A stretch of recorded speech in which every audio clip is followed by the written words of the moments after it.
nice article in the Managing Madrid blog. Wonderful lads that do a great job there. And worth reading about that man there. Karim Benzema needs to rest, and the numbers reveal why. Times ended up almost looking like a 6-3-1. Some very good writing about that on the Managing Madrid website. First rate podcast as well. Of course, Fede Valverde was a huge part of the equation.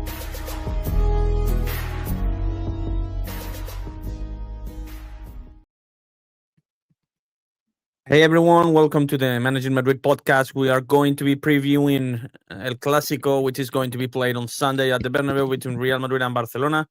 This is your host, Lucas Navarrete, here, while Kiyan Sobani is traveling on his way to Madrid to cover the game for managingmadrid.com. And with me is Mehedi Hassan, who is also in Madrid. How are you doing, Mehedi? How are you enjoying Madrid? Hey, Lucas. Yeah, I just posted a picture not too long ago. I kind of exhausted my entire Spanish vocabulary to order some coffee, and then the barista just told me that just tell me in English what you want. I'm enjoying Madrid. Kian's obviously going to cover the game. I'm going to join Kian in Valdebebas tomorrow for the pre-game press conference of Xabi Alonso, and also see the team train for the first 15 minutes. The vibes are good, man. How's the weather over there? Here in Valencia, it's been pretty hot for the last 3-4 days. It's a bit chilly, but not too bad. Like during the afternoon, it's becoming a little bit chilly, but other than that, pretty pleasant. But still, you can get away with a t-shirt, I assume, right? During the day, at least. Yeah, during the day you can get away with a t-shirt. All right, let's just jump into it. Let's just start with team news from both teams. Relevant news in both sides with regards to players, injuries, training sessions, and all. First of all, for Real Madrid, it looks like at least Dean Huijsen and Raúl Asensio as well, and Dani Ceballos will be available for this game. I expect Huijsen to be available. Not available, but to make his return to the starting lineup as well. And then Ceballos, Alexander-Arnold, and Carvajal will probably come off the bench just if needed. We should not assume them to come off the bench. Either way, in my opinion. What do you think about this team news that have transpired in recent days? Yeah, I think Xabi Alonso should stick closer to what he played against Getafe and Juventus. I don't think either of Dani Carvajal or Trent Alexander-Arnold should play this game. The season's long. I'm pretty sure both of them are going to, contribute in great ways in the future in this team. But the derby has basically taught us a lesson when Jude Bellingham was rushed in and he could not contribute much, and also the team's structure kind of broke down. Fede Valverde, who was actually criticized for his performances in midfield, has been pretty decent at right back. So I wouldn't change that. And also for Barcelona right now, it's Marcus Rashford, who is playing on that left-hand side, who is pretty fast. We need I would expect someone like Fede Valverde to play that role. So that goes to the right-hand side of Real Madrid's team. In terms of the center of the defense, that's where I'm a bit torn, because Militao has been great. Right. Asensio has also not been bad. He's been pretty decent. It's been pretty bad so far this season, I would say. Yeah. He's been bouncing back after the Club World Cup. Yeah. But Dean Huijsen is a player who helps a lot in the first phase of build-up. So if he is fit, I can see Xabi Alonso just going with him and starting him over Raúl Asensio. But also the problem is Barcelona is going to come up with that gung-ho press. You would want to be cautious with Dean Huijsen in that sense. The rest of the team, I think, pretty much picks itself. Carreras is going to start. Tchouaméni is going to start. Bellingham is going to start. Güler is going to start. So that leaves Mbappe and Vinicius. And I think if Tchouaméni, Bellingham, and Güler, all three of them start, can Franco still start? That's a question. Yeah. Can Franco still make it? So, well, actually, he can. If Valverde is playing right back, there is an open spot. Brahim He played can, the other. but whether he should or not, we will probably Yeah. discuss a bit later. Yeah, that's a big topic for me. That's the biggest question mark about this Clasico lineup and this Clasico previews. I agree with you there. Yeah. So yeah, let's So head on. you indeed believe that Huijsen is going to start though? Because I do, by the way. I do. Huijsen's. I do think Huijsen's going to start. I think so too. Even though again, not ideal to make your return of a muscle injury against a team like Barcelona, because pace, explosion, acceleration will likely be needed against Barca's transition attack. It ultimately also depends on what kind of style and what kind of game plan Alonso decides to implement. And well, even if he decides to implement one, it's obviously up to the players to actually take care of that game plan and put it on the field. So not an ideal situation for Huijsen, but I agree with you in the sense that I believe he's too crucial with his passing ability and his distribution from the back line, that you desperately need him in this game. And while Asensio has been, as I mentioned before, a bright surprise after his disastrous Club World Cup, I do think that Huijsen is going to start. Whether or not that ultimately costs the team during the game, because there's a risk of a relapse, I guess, remains to be seen. But the biggest question mark, as I briefly mentioned right now, is the right wing, the spot on the right wing, and whether or not Alonso decides maybe to put Guler there, and in order to build a stronger midfield with maybe Camavinga and Bellingham playing alongside Tchouaméni. We will surely talk about this a little bit later. About Barca, it seems that the latest reports from their camp is that Rafinha is not going to start. So what do you think they are going to do with their attacking line? There seems to be some concerns about Lamine Yamal's fitness after the FIFA break, all that. Where do you think they stand in terms of their offensive line and what they're going to do there?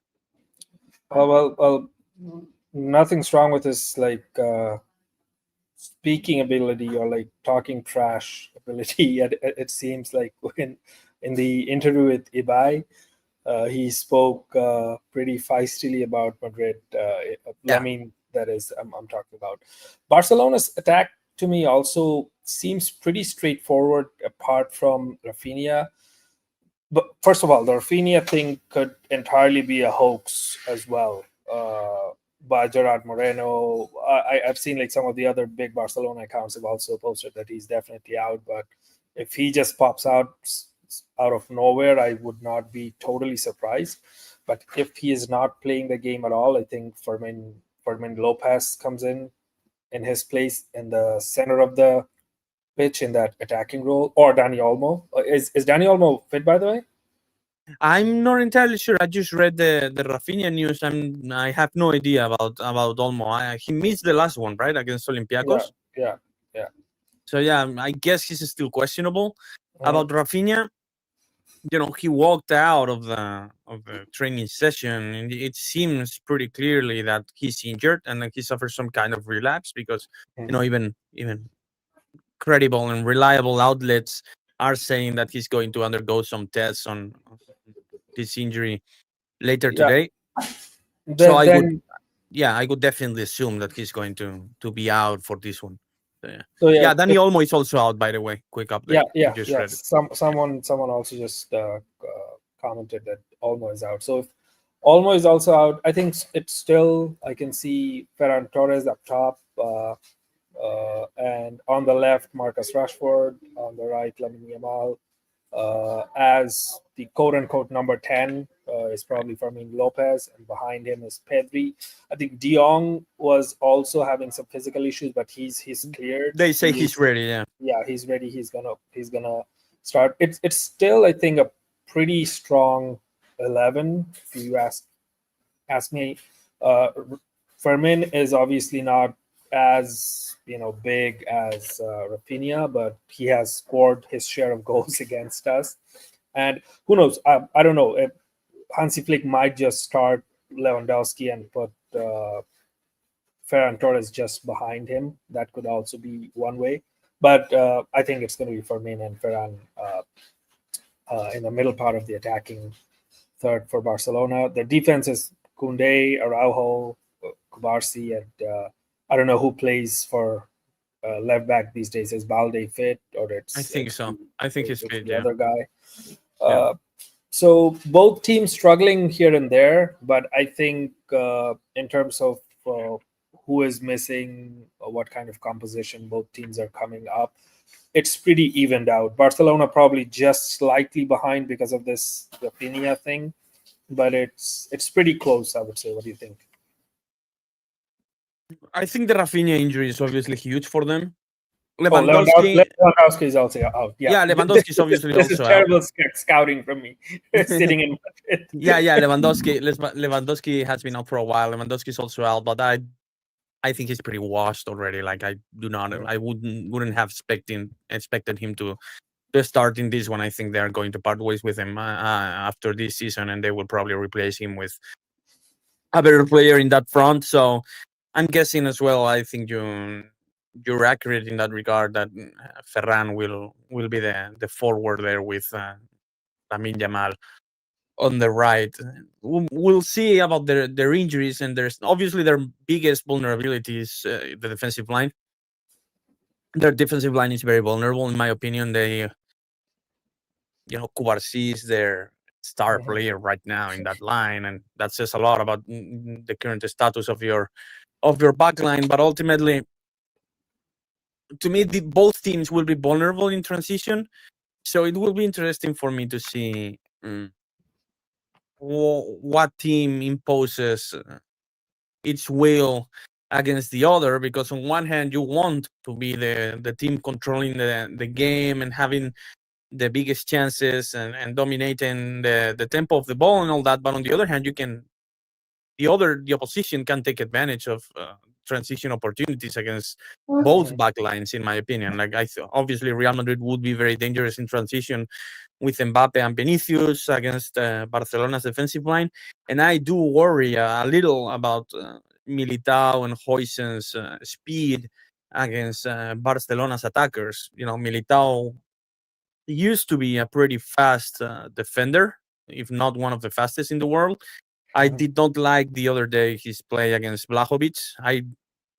I don't know about you. I don't consider Blahovic a very quick striker attacker in that regard, and he lost that 1v1 battle against him in the second half. So Militao has understandably and very reasonably lost some of his physicality and his explosion after those knee surgeries, and this is one area where Huijsen obviously struggles.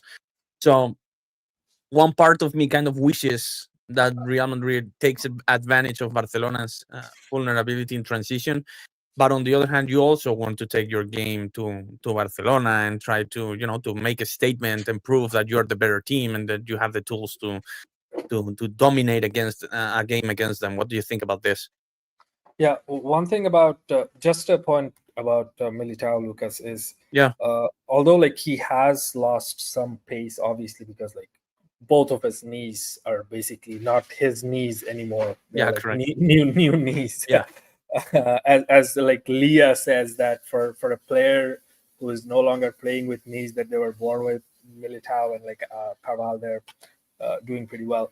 Even though like he lost, I think, the race with Vlahovic on that particular instance that we're referring to, what he did well as a center back was that he pushed him away from the goal that like he did not have a clear shot at Courtois, and then obviously Courtois made a great save.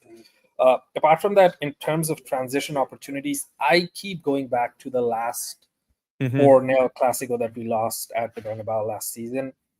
Mbappe was like offside 12 times. Yeah, it was pretty crazy. Yeah. And that too, after I think he scored the first goal that got disallowed. It was a pretty well taken goal. Madrid were actually dominating that game up until that point, apart from the offsides. I would be very disappointed if Real Madrid does not get this sorted this time. I know the coach has changed, but what hasn't changed is how Barcelona play. And when Barcelona play like this, there's only few ways that you can exploit them, and hitting them on the counter is a very viable option. And Real Madrid does have those players. So I would be very disappointed at Xabi Alonso and the team if they don't capitalize on these opportunities this time and plan better accordingly how to beat that offside line. And another thing is Inigo Martinez was kind of Barcelona's linchpin in the back line, leading that offside line. He's no longer Definitely. there, and Barcelona has kind of struggled to keep that line as organized as they did with Inigo when Inigo was around. So he's not there. Mbappe is in great form. We have Goulart starting right now, who is Key point. putting those through balls down the middle. So all in all, I think again, every time we face Barcelona in these games, we don't really come into these games with a lot of excuses. Our team is pretty well, and our team should compete much better than what the eventual scoreline becomes. So I expect Madrid to compete. As long as they compete, you can compete and lose a football game. It's fine. We can talk about that. We can analyze that. But I just don't want another 4-0 crashing, or scoring, going 2-0 up like they did in the Montjuic last season. Kian and I were watching that game together, going 2-0 up and then conceding 4. I just don't want to see something like that. That would disappoint me very much. I want the team to take the game to Barcelona, compete, and then if there is a result, the result will come. Right. I think both teams have at least some pressure, because in my opinion, Real Madrid obviously have been needing to take care of business against elite opposition, and on the other hand, I don't feel like Barcelona can afford to lose this game and go 5 points behind Madrid in the table, considering how reliable Madrid have been against a smaller opponent so far in La Liga. But Barcelona have been very vulnerable, man. You take a look at the game in Sevilla. Sevilla did what they want to do against them. It's just they were very efficient in counterattacks, and as I mentioned, Real Madrid should be able to beat this kind of offside trap with the personnel they'll have. You mentioned you brought a very good point when you mentioned Goulart, who wasn't obviously playing in such a big role in last year's defeat, and I think he would be crucial with his through balls, assuming he plays as a central midfielder, which obviously remains to be seen, and we will discuss this a little bit later, because I feel, as I mentioned before, that this is the biggest conundrum Real Madrid have in terms of their starting lineup for Sunday. The other day, Mehedi, after the Juve game, since you were kind of in a rush to go down the stairs to see and cover the press conference, I kind of wanted to talk to you about Carreras. How did you see him play? I think his form has dropped very clearly after the game at the Metropolitano. He probably lost some confidence after that game. I mean, it's not that I'm disappointed or that I think he has been underperforming in a massive way, but I do think his form has dropped. Like, kind of the honeymoon period with Real Madrid has maybe ended, and it's now time for him to regroup and kind of prove that this early season form was no fluke, and that he can be very consistent. And obviously this is a big quite possibly one of the biggest challenges he's going to face this season, with having the duty of defending Lamine Yamal. So where do you stand on this Carreras situation? Yes, so previously when Carreras was at Benfica, I think he's the only left back who he took care of him. like bullied Lamine Yamal like no other left back in the world could. I would definitely like to watch something like that on Sunday. But in terms of his form, I think, Lucas, what Carreras is suffering from is similar to something Fede Valverde suffers sometimes because of his versatility. He's played in too many places. So at Carreras, what happens is when he first started, he was just the left back. that we haven't had for like 3-4 years. He was combining well on that left half space with Vinicius and co. He was making those darting balls from the left hand side. What Alonso has done time and time again, I've seen in the recent games that he is a bit too central for a left back. And against in the Juventus game, I didn't get the chance to ask a question to Alonso in the post game. If I did, I would have asked him that Carreras at times was almost an attacking 8, not just on the left hand side, but also on the right hand side. So his positioning is a bit all over the place. The fix to this, to me, I'm obviously like not, in any way qualified like Xavi Alonso to comment on this, but to me, the fix to this seems to be just go back to the basics. Let's make him a left I back agree. again. Combine with Vinicius, combine with whoever is playing as the left hand side 8, play as a traditional left back. Things would look better. So in possession, he sometimes becomes that left hand side, left center back, and that is kind of creating these kind of problems. He's playing too many positions, a bit confused.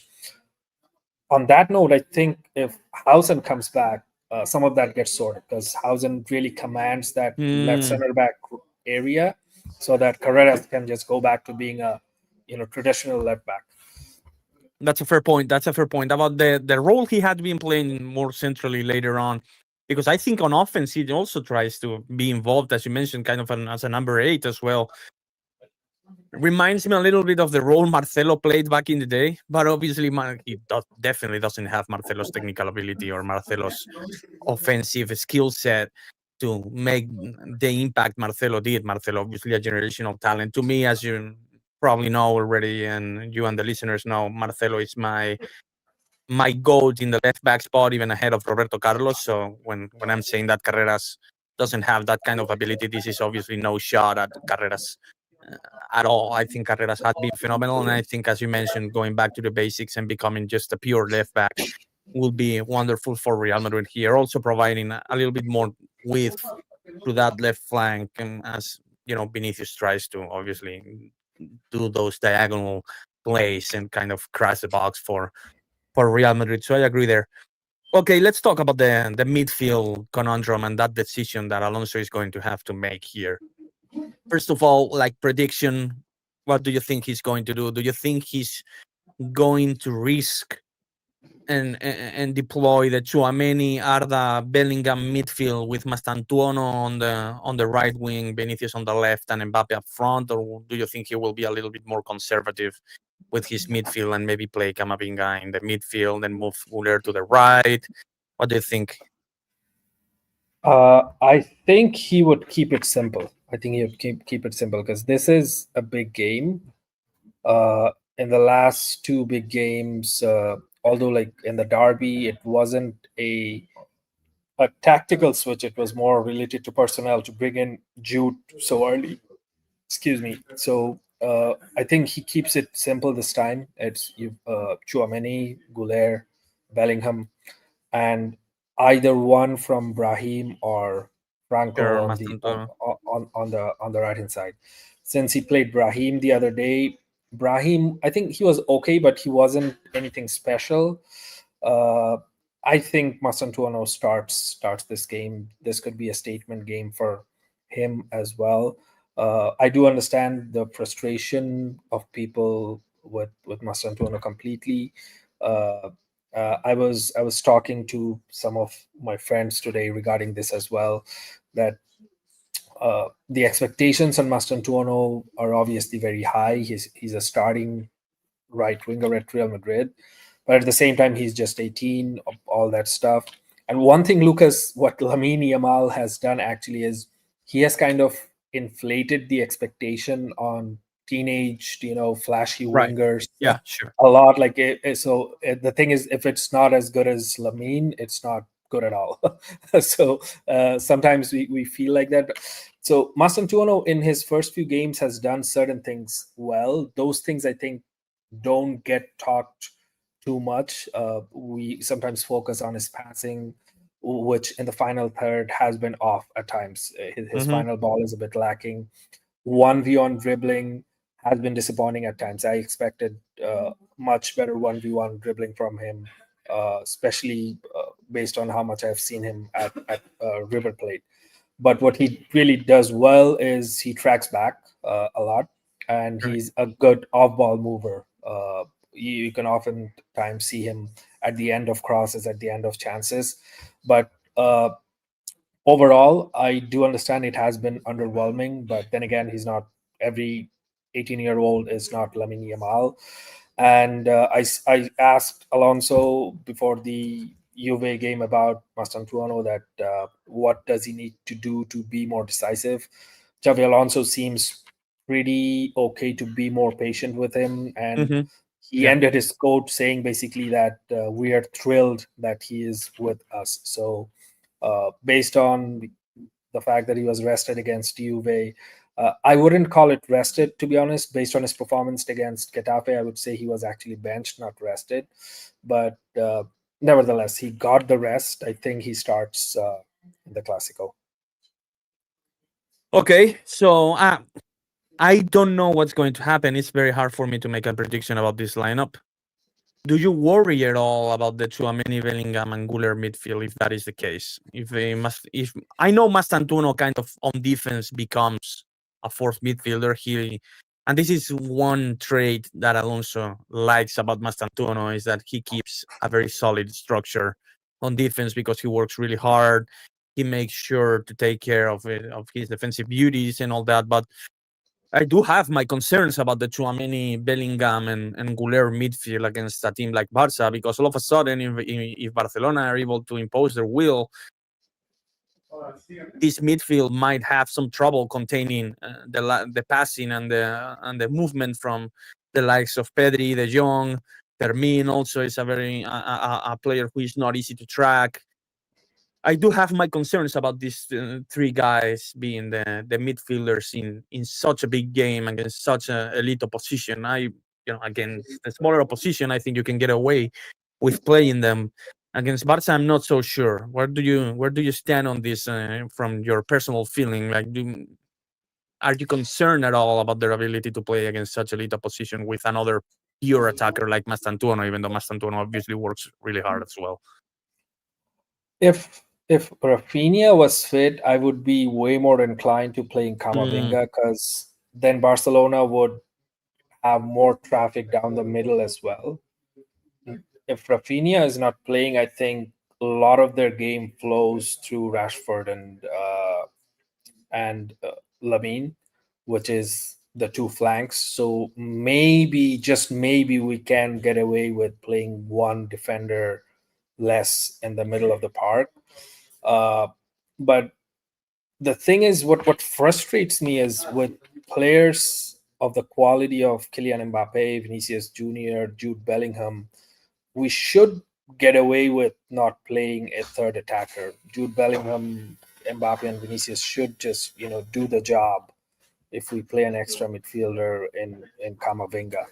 But having said that, my prediction would be that Alonso doesn't really experiment a lot in this particular game. If he does, it'll be a bold experiment. If it fails, he's gonna have to take responsibility. But if it works, then he will definitely be lauded for that. Yeah, the thing is, the profile of the players and the roles they have kind of concern me because I don't have an ideal answer about how Real Madrid should play and should deploy a starting lineup against Barca. On one hand, if you deploy this Tchouaméni, Bellingham, Güler midfield with Mastantuono up front, I do have my concerns about their ability to defend. On the other, if you take Mastantuono out and play Camavinga, you probably take Güler out of the central midfielder role and play on the right wing, and that's not ideal to me. I've been very vocal about needing to play Güler as a central midfielder in order to keep him involved and in order to make sure that he gets as many touches as possible. And the other solution would be to keep Güler as a central midfielder, play Camavinga as a central midfielder with Tchouaméni as well, and then Bellingham on the right. It's ineffective either. Doesn't make any sense. So it's a really tricky fit, in my opinion, with such an elite opposition like Barca. I do think that Alonso is ultimately going to go for it with the same midfield you predicted, with Tchouaméni, Bellingham, Guler in the midfield, and then Mastantuono on the right, because Mastantuono's hard work possibly allows him to at least get 60 good minutes of quality defense from the midfield line.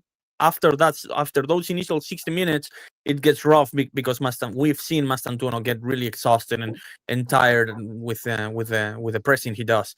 So we'll see about that. Other than this particular conundrum, I think the lineup kind of picks itself. I agree there, and we'll see about that.